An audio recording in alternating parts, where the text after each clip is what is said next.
Et voilà, nous sommes à nouveau en direct du Cœur des France avec toutes nos excuses pour cette interruption que vous imaginez bien involontaire. J'espère que vous avez été patients, nos invités l'ont été. J'étais en train d'accueillir Patrick Pontier, qui représente donc la CCI des Hauts-de-Seine, qui est donc notre hôte aujourd'hui. C'est à vous qu'il appartient d'ouvrir ces assises. Oui, alors bonjour à tous. Donc je vais recommencer mon propos. Effectivement, en agissant, en organisant les assises des délais de paiement, des difficultés des entreprises, je pense qu'on a eu un peu le nez creux parce qu'on a un peu anticipé la relance et surtout la libération des entreprises et effectivement le redémarrage de l'économie. Donc, je pense qu'effectivement, les chefs d'entreprise, les entreprises appréhendent avec les difficultés qu'ils vont rencontrer. Il est clair qu'aujourd'hui, on est dans une situation où ce qui a été fait par le gouvernement de maintenir une économie n'est pas effectivement, et ça, je pense qu'on appuie surtout auprès de l'État, pour qu'il puisse nous aider à relancer l'économie. Parce qu'aujourd'hui, vous savez comme moi que il va falloir avancer l'argent pour redémarrer, pour stocker, pour payer des salaires, et que effectivement, il va y avoir un trou de trésorerie. C'est pourquoi les CCI de Hauts-de-Seine, parallèlement à de nombreuses actions d'appui à la relance, met en place un dispositif d'accompagnement des dirigeants d'entreprises en difficulté. Donc, ce dispositif sera détaillé plus tard, bien sûr, puisque ça va être le sujet de la journée. Et si la CCI a son programme d'accompagnement des entreprises en difficulté, sur le terrain, il agit énormément en lien étroit avec les partenariats des autres secteurs qui aident les chefs d'entreprise, c'est-à-dire les experts comptables, le tribunal de commerce, les avocats, la CMA, les services de l'État et bien sûr la région. Ainsi, donc on a confondé avec le tribunal, enfin avec le tribunal, le CIP, qui est effectivement un dispositif d'aide aux entreprises qui sont reçues par des professionnels qui puissent les aider dans leurs difficultés. Et puis bon, on vient de signer avec le département des Hauts-de-Seine, l'APESA, c'est-à-dire un soutien psychologique aux chefs d'entreprise. D'ailleurs, je remercie le président Sifredi, qui est le président du département, qui nous a beaucoup aidés dans ce dispositif. Effectivement, on va remettre ce soutien psychologique aux dirigeants qui traversent des moments de grande fragilité. Sur le volet financement, on a aussi des aides, puisque effectivement, c'est la spécialité de la Chambre de commerce des Hauts-de-Seine dans son organisation. Et donc, pour l'instant, on observe, parce que avant d'agir, il faut quand même regarder faire un état des lieux, et puis apporter des solutions, c'est le plus important, et c'est la promesse, effectivement, que cette matinée serve à quelque chose. Voici très succinctement ce que je voulais vous dire. Je voulais remercier effectivement Madame Sonia Arroise, présidente du tribunal de commerce d'Evry et présidente de la conférence des juges consulaires de France, la FIGEC bien sûr, la Fédération de l'information d'entreprise, de la gestion et la créance de l'enquête civile. Et puis l'AFDCC, l'Association française des crédits managers, ainsi que l'Observatoire comme média. J'en ai fini, Monsieur Rachid. Merci beaucoup, Patrick Pontier. Merci de cet accueil.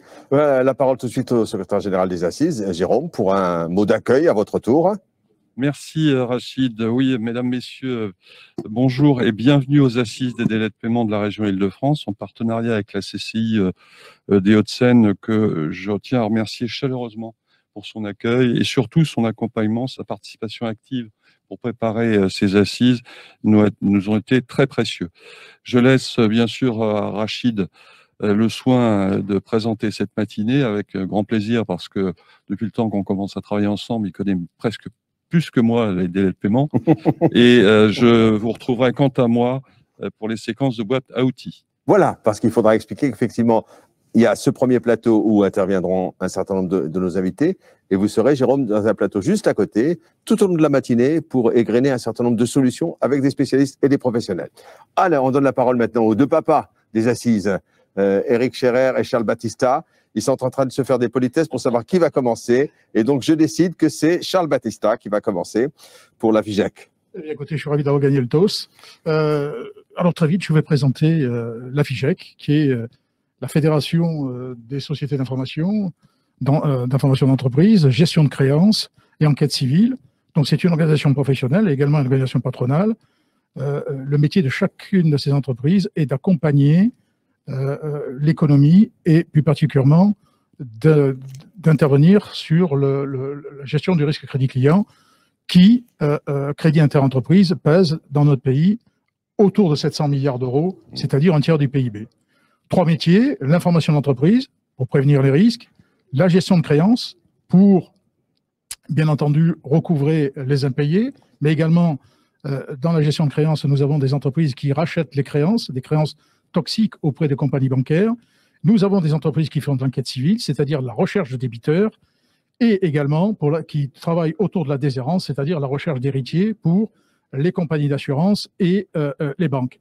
Juste un mot pour terminer sur l'enquête civile, c'est un métier extrêmement réglementé qui dépend et qui reporte au ministère de l'Intérieur. C'est merci d'être reprécisé. On va faire la même chose avec la FDCC. Éric Scherer, nous dire qui vous êtes, ce que vous faites et ce qu'on doit attendre de vous. Eh bien, l'association française des credit managers que je représente a fait ses 50 ans il y a très peu de temps. Elle regroupe essentiellement, il y a 1000 adhérents à peu près, essentiellement ce sont des credit managers.